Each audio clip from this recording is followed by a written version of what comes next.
Welcome to this explainer on the neurobiology of the human sleep cycle. For a really long time, we basically thought of sleep as a completely passive process. It was like flipping a giant off switch at the end of a long, tiring day. But modern neuroscience shows us that sleep is actually anything but passive.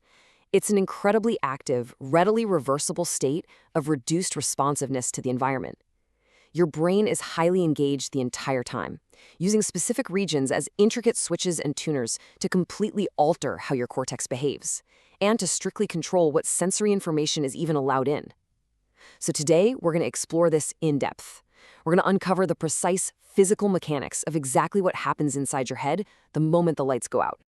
Okay, let's dive into this. We've got 4 main areas to cover today. First, we'll break down the 3 sleep states.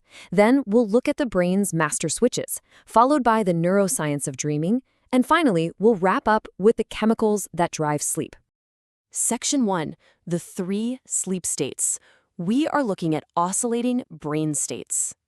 Now, it's absolutely crucial to understand right off the bat that a typical night of sleep is never just one single continuous block of rest. Instead, your sleep is governed by what we call ultradian rhythms. Basically, this means that throughout the night, your brain is actively oscillating back and forth between entirely different functional states, specifically non-REM sleep and REM sleep. You aren't just sinking into some static state of rest. You are continuously cycling through highly specific, complex neurological programs. And this entire cycle, moving all the way from the absolute lightest sleep down into the deepest non-REM sleep and then surging back up into REM sleep, takes approximately 90 minutes. You're going to ride this 90-minute neurological roller coaster multiple times a night. And this brilliantly illustrates the massive difference between these 2 main states. Non-REM sleep is essentially an idling brain housed inside a movable body. Your brain produces these large, slow-amplitude delta waves, which indicates really high neuronal synchrony. Muscle tension, core temperature, and energy consumption, they all drop. Your parasympathetic nervous system totally takes over, slowing down your heart and your breathing. But REM sleep, or paradoxical sleep, it is the exact opposite. It's an intensely active, hallucinating brain inside a paralyzed body. The EEG readings during REM show fast, low-voltage fluctuations that are almost completely indistinguishable from a wide-awake brain. In fact, your brain literally consumes more oxygen during REM sleep than when you are fully awake and walking around. Because the brain is so highly active and prone to incredibly vivid dreaming during REM sleep, it actually has to initiate a state called atonia. Atonia is a near-total loss of skeletal muscle tone. Basically, your brain actively sends signals down your spinal cord to heavily inhibit your motor neurons. It effectively paralyzes you so you don't jump right out of bed and act out all the vivid, crazy hallucinations of your dreams. If we map out the architecture of that 90-minute cycle, it kind of looks like a staircase. We begin at step 1, stage 1. Which is a very transitional, light sleep. Then we step down into stage 2, which is characterized by really unique brainwave patterns known as sleep spindles and K-complexes, basically these sudden, brief bursts of brain activity. From there, we plunge into stages 3 and 4, which is the deep, highly restorative sleep dominated by those slow delta rhythms. What's truly fascinating here is how this whole staircase literally shifts its shape over the course of the night. During your first few 90-minute cycles, deep sleep totally dominates. But as the night continues toward morning, those periods of deep sleep get much shorter, and your REM periods significantly lengthen, which perfectly sets the stage for those vivid morning dreams we all experience. Section 2, the brain's master switches. Let's dig into the actual neural mechanisms.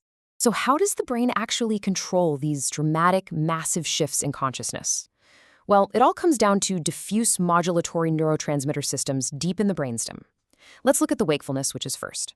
To keep your forebrain alert, a whole network in the brainstem called the ascending reticular activating system, or ARS, has to be highly active. Within this system, you've got neurons in the locus coeruleus pumping out norepinephrine and neurons in the raphe nuclei releasing serotonin. They fire rapidly to keep you awake.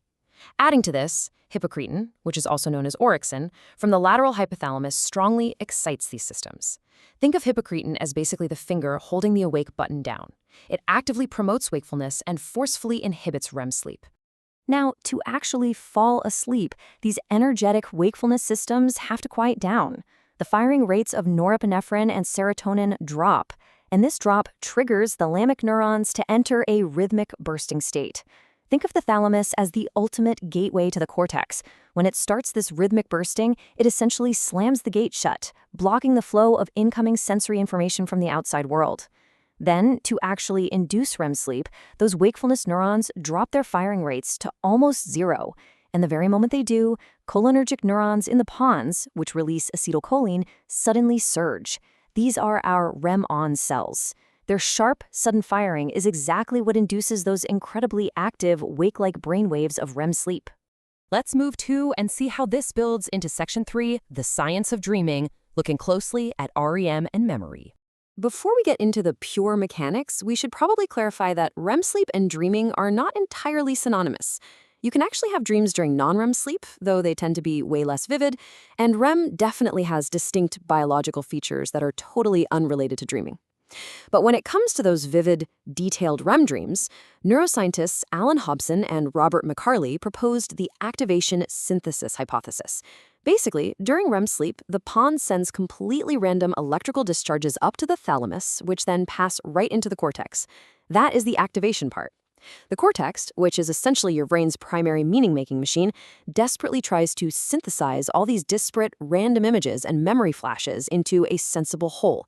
It's literally weaving a story out of electrical static.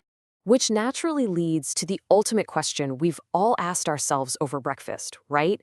Why are our dreams so completely bizarre and illogical? Like, why do we suddenly dream about taking a high school math test on a submarine with our third-grade teacher?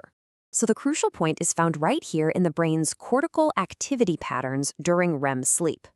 PET scans reveal that during a dream, the extrastriate visual areas, those are the parts of the brain that process complex visuals, and the limbic system, which is the emotional center of the brain, are incredibly active.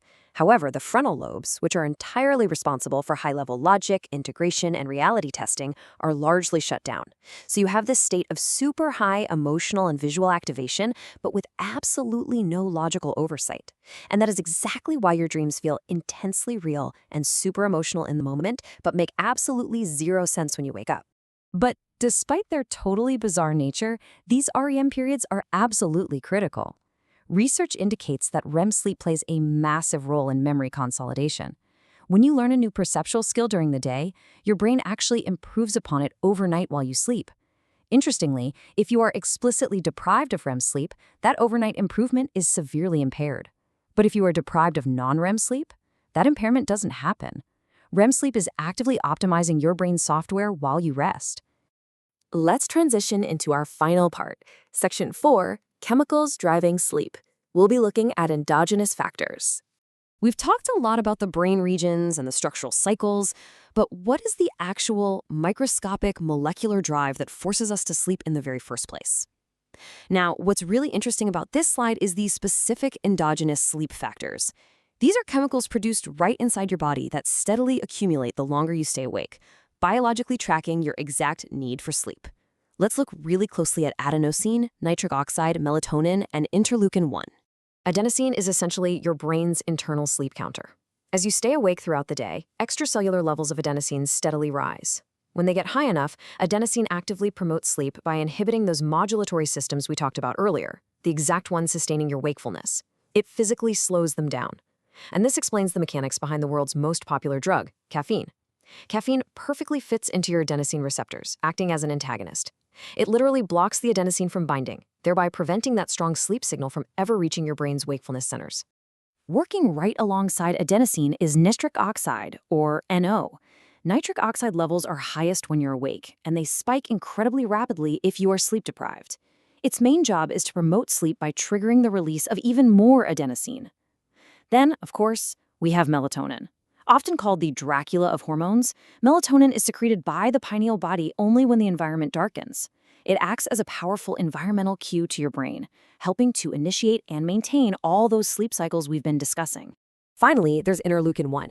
Now, this one is actually an immune system signaling peptide, not a traditional neurotransmitter. Its levels naturally increase during normal wakefulness to help promote non-REM sleep. But more importantly, when you have an infection, your immune system totally floods your body with interleukin-1. This perfectly solves the common mystery. It is the exact biological reason why, when you catch the flu or a severe cold, you feel overwhelmingly exhausted. Your immune system is forcefully hijacking your brain's sleep switches to literally force you into restorative non-REM sleep. As we wrap up this explainer, we can clearly see that sleep is definitely not just an absence of waking life. It is a highly complex, biologically demanding, and intricately orchestrated neurochemical ballet. Every single stage, every wave, and every molecule serves a very precise evolutionary purpose. Which leaves us with a pretty compelling question to consider. If our brains fundamentally require such a strict, highly regulated chemical dance just to function properly, what exactly happens to our minds and our long-term health when we use artificial light, caffeine, and modern stress to forcibly rewrite these ancient chemical rules night after night?